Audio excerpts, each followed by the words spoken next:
E aí, já pensou em ganhar muito dinheiro com um canal de corte igual esse daqui que você está assistindo? No primeiro link da descrição temos um aulão para você que quer começar um canal de cortes e faturar muito aqui na internet. Também teremos planilhas que irão te ajudar na hora de organizar a produção do seu canal. Tá esperando o quê?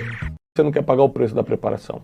Eu coloquei, minha filha chegou para mim e falou o seguinte: pai, minha filha tem 13 anos, vai fazer 14. Eu quero estudar piano. Eu falei, claro, filho, que bom. Contratei um professor. Certo. Na terceira aula, ela falou assim, pai, não quero mais não. Eu falei, senta aí. Por que você pediu para estudar piano? Por quê? Porque todas as amiguinhas da escola estavam fazendo, ela só queria se sentir aceita. Eu falei, mas deixa eu te falar uma coisa, nessa casa aqui a gente começa e termina. Você pode até desistir, mas depois de aprender. Aí você desiste de ser pianista, mas você vai aprender agora. E nós temos que começar e terminar. Ah, pai, mas eu não sabia, então eu já estou te ensinando. A partir de hoje só escolhe o que você sabe que pode dar conta. Então, se eu, como pai, não colocar alguns limites, né, ela vai começando desistindo. Isso ela vai ampliar para os relacionamentos futuros dela, para os negócios dela, para a vida espiritual dela. E agora, antes de entrar numa coisa, ela vai pensar, se eu começar, eu vou ter que terminar. Será que eu realmente quero? Então, isso é outra coisa. Além do tempo, o tempo ele mostra se é chamado ou se é empolgação, mas também fazer a pergunta, eu faria isso por quanto tempo? Por quanto tempo eu me submeteria a esse treinamento, a esse processo para poder ter o resultado de aprender piano? Ah, não, ficar 1 ano estudando é muito ruim. Então é uma empolgação. Porque se fosse um chamado, você ia submeter ao treinamento. Entendi. É um bom filtro mesmo. É um filtro. Você tem que submeter ao processo ali, porque realmente é um chamado. Você falando de começar e parar, o ser humano não, o universo tem a lei da inércia, né? E a galera acha que inércia é estar parado e continuar parado. Mas é estar em movimento e continuar em movimento. Uhum. Então, se um objeto se movimenta 2 km por hora e continua 2 km por hora, ele está em inércia. E mesmo estando em movimento, se está parado e continua parado, ele está em movimento. Então, um experimento que chama Teoria da Janela Quebrada. E é muito massa. Fizeram em Nova York e em uma cidade da Califórnia, que deixaram um carro abandonado na cidade. E é um carro antigo, bem velhinho, só que com todas as janelas.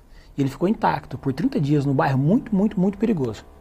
Nos dois ambientes, tanto no estado de Nova York, quanto na cidade de Nova York, quanto no estado da Califórnia. E aí pegou esse carro e quebrou uma janela. E aí quando eles voltaram depois de 20, 30 dias, o carro estava totalmente depenado. Tanto no bairro seguro, quanto no bairro que era suburbano, que era perigoso. Aí deixaram outro carro, um carro moderno, com as janelas intactas. E com a janela intacta, ninguém mexeu. Aí pegou o carro moderno e quebrou uma janela. Quando chegou, estava depenado também.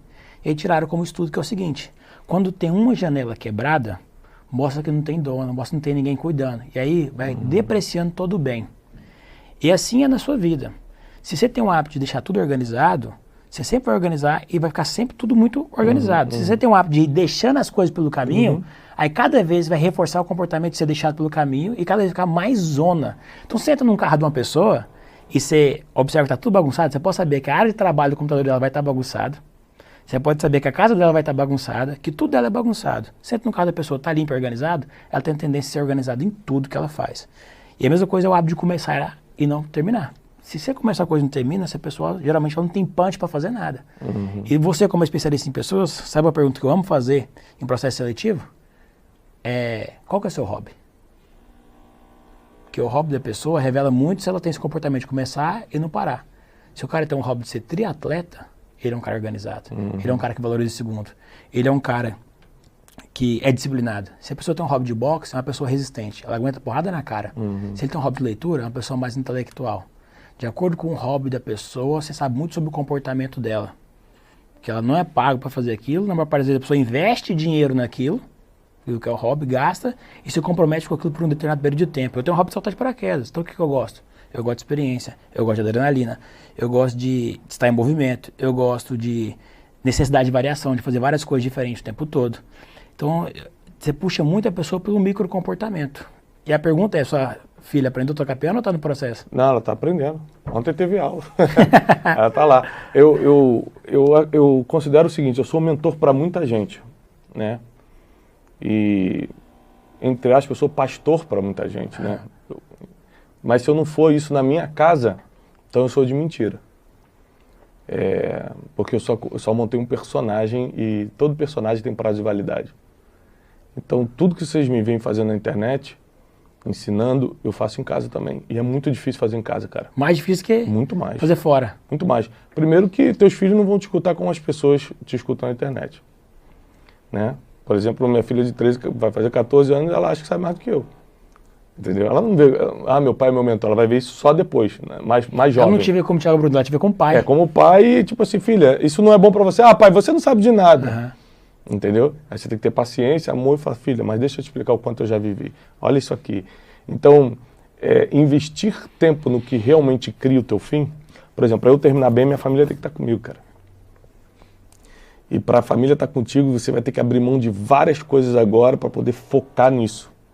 E não é fácil, parece ser fácil, não é. É muito prazeroso, nem sempre. Eu tenho filha pequena ainda que chora a madrugada toda.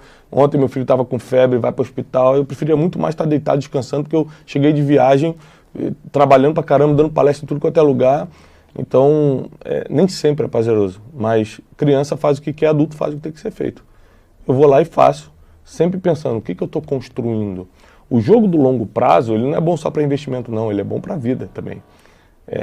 Pensar a longo prazo. Se eu fizer isso agora, a curto prazo eu tenho um prazer, a longo prazo eu acabo com a minha reputação. Então eu vou me negar esse prazer.